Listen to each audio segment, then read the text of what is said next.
Halo guys, welcome back to Korea Remit bersama orang Korea yang medok. Oke, follow-follow. Di video kali ini aku mau membahas tentang Daud Kim.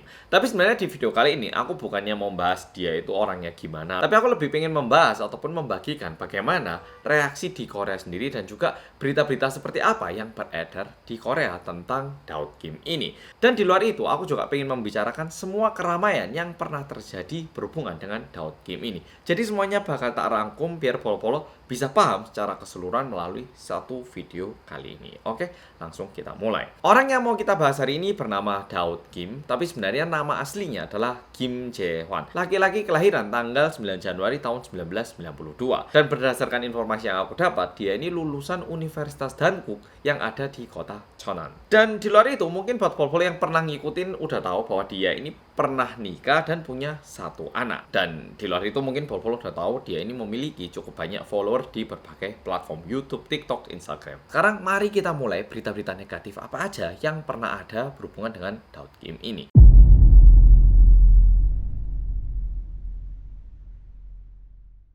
Yang pertama, skandal pelecehan dan juga pemerkosaan. Ini kejadiannya itu terjadi pada tanggal 27 Juni tahun 2019. Dan berdasarkan info yang aku cari di internet, dia itu baru mualaf alias masuk Islam itu tanggal 25 September tahun 2019. Sehingga kejadian yang pertama ini terjadi sebelum dia masuk ke agama Islam. Oke, ceritanya kayak gini. Ada dua perempuan, dua-duanya orang asing. Mereka ini liburan ke Korea dan pergi ke salah satu klub yang ada di Hongdae. 분들을 홍대에 있는 바에서 처음 만났습니다. Kebetulan di klub itu ternyata ada Daud Kim sehingga mereka itu jadi saling kenal. 저희는 그곳에서 같이 마시고 또 이야기를 했습니다. Setelah kenalan, ini perempuan memberikan alamat tempat tinggal mereka ke Daud Kim. 분이 저에게 새벽 4시경 집 주소를 보냈고 Akhirnya Daud Kim ini pergi ke tempat tinggal mereka. Sesampainya di situ, ini cewek-cewek ngasih air minum katanya ke Daud Kim. Kayak, ini loh air, silahkan diminum biar agak mendingan. Soalnya dua-duanya itu kondisinya lumayan mabuk. 미안하면서 물을 줬습니다. Daud Kim ini katanya minum air itu, setelah itu mereka ngobrol-ngobrol bentar di kamar. Dan gak lama setelah itu, dia itu keluar dari kamar dan tiduran di sofa. Gak lama setelah itu, dia itu tiba-tiba merasakan ada pukulan yang keras. Dan karena kaget, dia itu terbangun dan terjatuh dari tangga. Dan setelah itu ada satu video yang beredar. Dan kalau menurut Daud Kim, video ini yang digunakan untuk menuduh dirinya bahwa dia itu berusaha melakukan pemerkosaan dan juga pelecehan. Nah, ini adalah kasus pertama. Jujur, kejadian pertama ini rame nggak cuma di Indonesia, bahkan di berbagai negara. Dan nantinya, Daud Kim ini membuat video klarifikasi dan juga bilang maaf atas kejadian ini. Dan dia bilang kalau dia itu sangat mabuk sehingga tidak terlalu ingat dengan baik. Tapi sebenarnya dia itu sempat mengupload dua video, tapi dua-duanya sekarang udah di take down. Assalamualaikum, 다우드 킴입니다. Dan video yang sisa adalah satu video yang bilang bahwa dia itu I am innocent alias aku nggak bersalah, dan di situ dia menjelaskan lagi kejadian ini. Tapi sebelumnya ini ada dua video lain yang sekarang udah nggak bisa ditonton lagi. Nah, setelah itu pada tanggal 25 September tahun 2019 barulah Daud Kim ini mualaf dan menjadi orang beragama Islam. وأشهد أن محمدا رسول الله. 축하합니다. Jaki. Ini berdasarkan satu postingan yang dia post di Instagram ya, oke? Jadi anggap aja ini tanggal dia masuk Islam ya. Tapi kalau misalnya follow cari di internet, semua itu pada bilang dia itu convert ke agama Islam atau login ke Islam pada tahun 2019. Nah, masalahnya kalau misalnya mungkin dia setelah pindah agama terus benar-benar menyadari akan kesalahannya dan tidak ada lagi sebuah rumor-rumor yang aneh, mungkin tidak ada masalah. Tapi tidak lama setelah itu,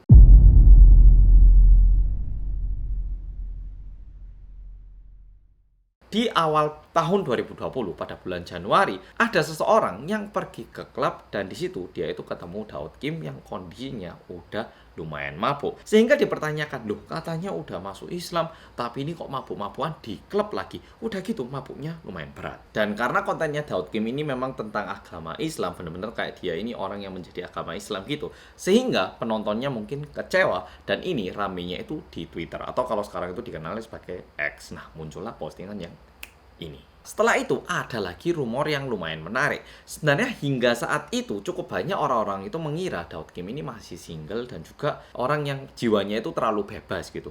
Tapi nggak lama setelah itu muncullah satu rumor yang bilang bahwa Daud Kim ini loh sebenarnya udah nikah dan punya anak katanya.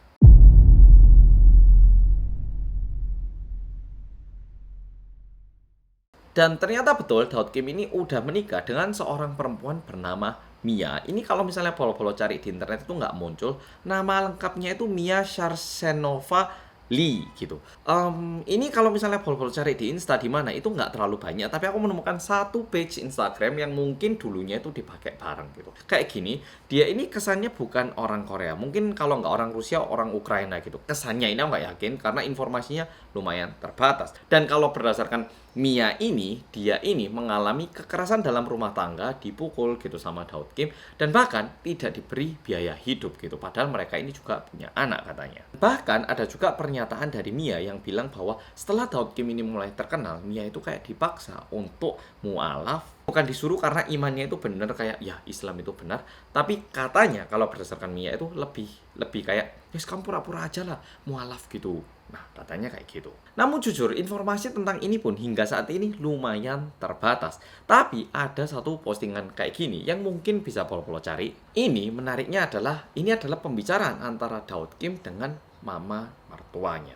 Ini kebanyakan Inggris kan ya, cuman bagian terakhirnya bahasa Korea. Nah, yang bagian terakhir, kalau bahasa Koreanya itu tak terjemahkan, artinya kayak gini.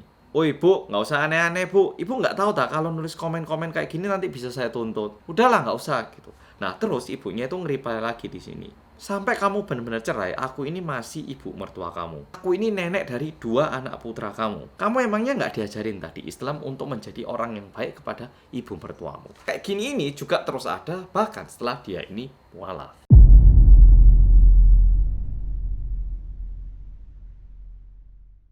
Keempat, dia ini pernah mengadakan pesta alkohol di Hongdae setelah dia itu benar-benar cerai dengan istrinya.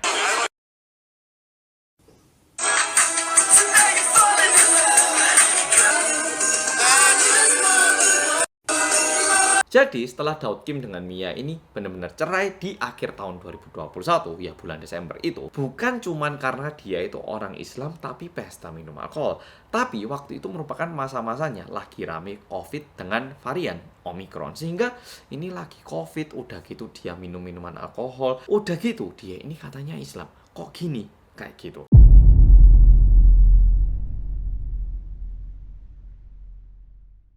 Kelima, tutur kata yang tidak mencerminkan dirinya sebagai orang muslim yang taat. Berbeda dengan di YouTube ataupun di Instagram ataupun di TikTok, di konten-kontennya, dia ini terlihat seperti seorang muslim yang benar-benar taat. Tapi kalau polo-polo coba cari di YouTube ataupun di Google, lumayan banyak beberapa screenshotan yang menunjukkan bahwa kata-kata yang dia gunakan itu sebenarnya tidak pantas ataupun tingkah lakunya itu sedikit tidak cocok dengan image yang dia tampilkan di YouTube. Ini mungkin tak tunjukkan, polo-polo bisa baca satu demi satu atau ya pause aja kalau mau baca ini. Oke. Nah, kita lanjut lagi ke kontroversi yang paling besar kali ini.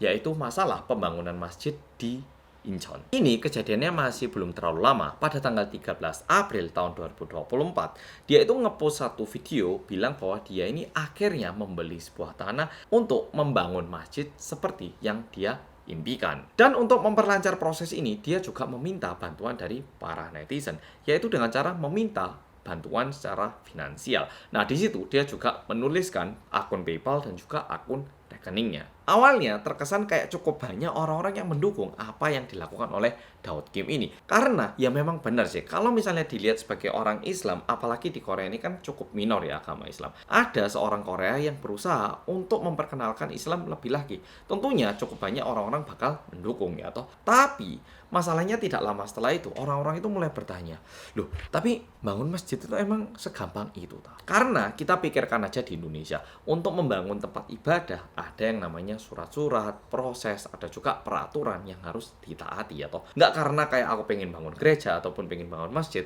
aku beli tanah, ini gereja. Kan ya nggak bisa kayak gitu ya toh. Sehingga cukup banyak orang-orang yang mempertanyakan, loh tapi emang bisa tak? Emang kamu udah nyiapkan semua surat-suratnya tak? Kayak gitu. Apalagi buat pol-pol yang lumayan tertarik dengan berita di Korea. Mungkin pol-pol masih ingat dengan masjid yang sedang dibangun di Daegu. Di situ udah dilaksanakan, udah jalan pembangunannya pun ternyata terhambat hingga saat ini. Udah gitu, ternyata Daud Kim ini pernah melakukan penggalangan dana untuk pembangunan masjid di Daegu. Waktu itu diperkirakan dia itu udah mendapatkan dana sekitar 70.000 US dollar. Tapi pihak masjid yang di Daegu, mereka itu cuman pernah menerima uang sejumlah 2 juta won. Selesai, itu aja. Masjid in Korea. The first one is Daegu. Almost like $50,000 for funding. We kind of sent 2 million Korean won. Kemana sisanya? Untuk ini katanya Daud Kim itu bakal membuat klarifikasi uangnya kayak kemana dan juga penggunaannya kayak apa katanya. Ditambah lagi ternyata ada satu pihak yang disebut sebagai KMF, yaitu Korean Muslim Foundation, itu bilang bahwa untuk pembangunan masjid di Korea itu harus melalui KMF ini katanya. Bahkan KMF juga ngepost kayak gini. Ya, silahkan dibaca. Kalau mau dibaca, di pause saja.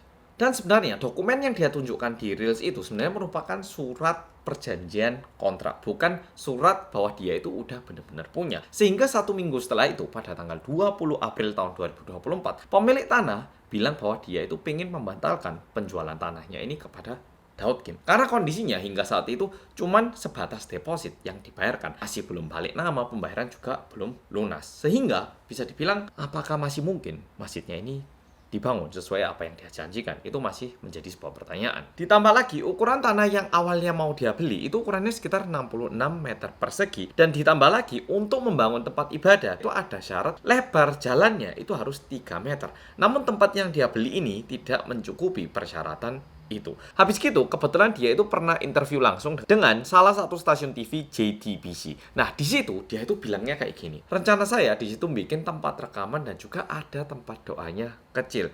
용도로 뭔가 쓸 수 있는 그런 건물을 지금 구상을 하고 작게 예배당 만든 용도로. Dan di dalam agama Islam, meskipun tempatnya kecil, kalau itu digunakan untuk berdoa, itu bisa disebut sebagai masjid. Jadi kalau dari interviewnya, kesannya itu dia sebenarnya itu pengen bangun tempat rekaman, terus bikin tempat kecil, dan mau dia bilang ini masjid gitu. Bukan kayak masjid besar gitu. Kesannya kayak gitu. Ini yang aku rasa dari cara dia menyampaikan pesannya melalui bahasa Korea ini. Oke, polo-polo, video kali ini sampai di sini. Menurutku, kalau misalnya Daud Kim ini benar-benar pingin memperkenalkan Islam kepada lebih banyak orang lagi, menurutku cara yang dia ambil ini sedikit kurang baik. Dari konten-kontennya kayak dia doa di tempat terbuka, gitu itu menurutku selama aku di Indonesia, ini sedikit berbeda dengan agama Islam yang aku kenal. Seharusnya dia itu mungkin lebih memperkenalkan lagi dengan cara yang baik. Islam itu loh berbeda dengan seperti yang Anda kenal. Ini loh agama yang baik kayak gini, loh bagusnya kayak gini. Sehingga menurutku bakal cukup banyak orang-orang Korea yang mempertanyakan dia ini mau memperkenalkan agama Islam atau dia itu pengen menunjukkan kepada orang-orang Islam kalau dia itu sangat beriman kayak gitu. Jadi kayak pertanyaannya, dia ini pengen memperkenalkan Islam ke sini atau ke sana. Nah, itu yang menjadi pertanyaan. Video kali ini sampai di sini. Makasih sudah nonton dan sampai jumpa di video berikutnya.